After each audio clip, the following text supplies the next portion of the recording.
Mr Speaker, and thank you, Member for Forestfield, for your question and the support of small business in your electorate.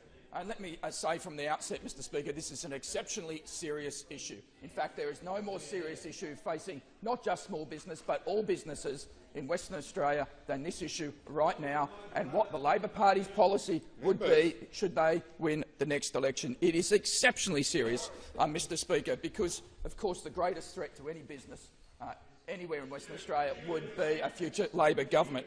And you only have to look at what has occurred in the ACT recently, as reported in yesterday's Australian across the front page, Mr Speaker. And let me read just a little bit from it.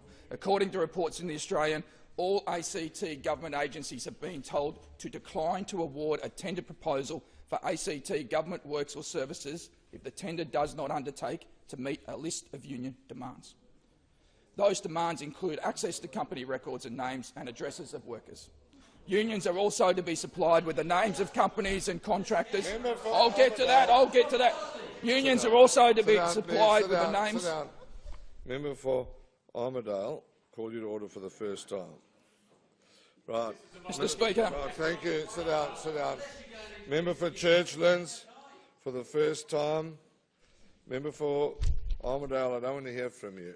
Minister. Mr Speaker, unions are also to be supplied with the names of companies and contractors tendering for business before any contract is let, to advise the government if the tenderer fails the union test and can ask for a contract to be cancelled if the company breaches the union requirements. Mr Speaker, if Ayn Rand had written this in Atlas Shrugged, she would have been absolutely right. It is exactly what the Labor Party is doing in the ACT, and the greatest fear for business in Western Australia is that it would happen. It would happen if the other side ever won an election. As a snapshot, Mr Speaker, 97% of all registered businesses in Western Australia, 97% are small businesses. Out of all of those registered small businesses, 18% of them work in the construction industry.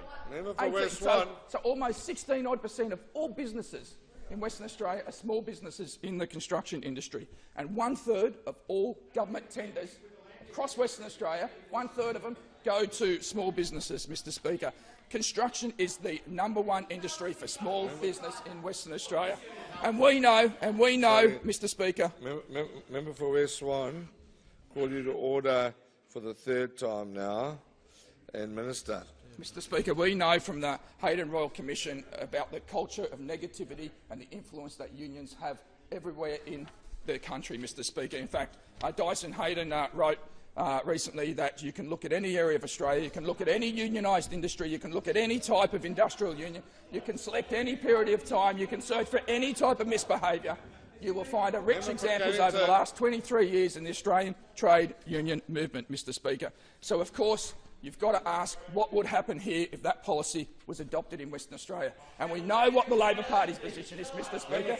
You don't have to go far to find out what they would do if they won the next election, Mr Speaker, because I'm going to spend every single waking hour, like everyone on this side of the House will, every waking hour between now and the next election, reminding every single small business operator across the breadth and width of Western Australia what their policy is, Mr Speaker.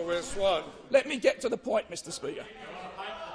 Western Australian Labor government will review all procurement policies and practices to ensure the following: that preference in awarding contracts is given to those companies that are prepared to work. Come in, Spinner. Sit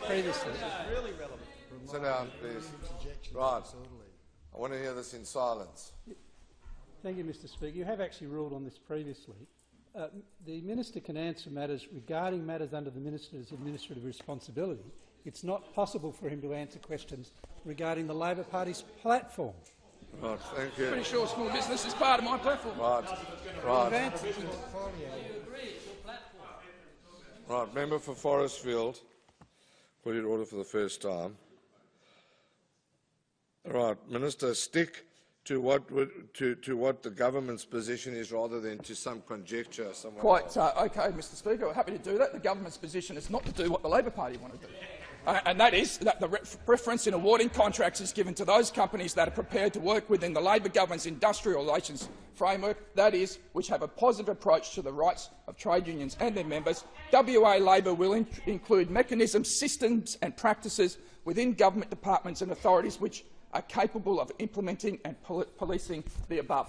What a shame What a shame, Mr Speaker. The truth is, Mr Speaker, that the greatest threat, as I said, to any business operator in this state would be a future Labor government.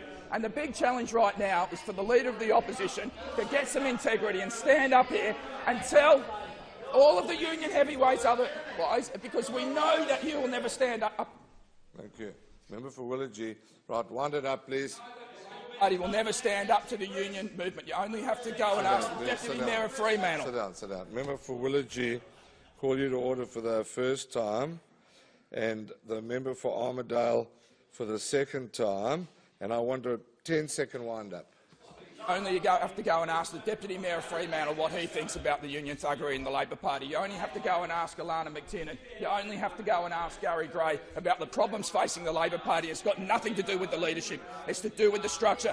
Rest assured, Mr Speaker, that there is not a single person on this side of the House that would ever implement anything that you would do should you ever win government. Right, further question.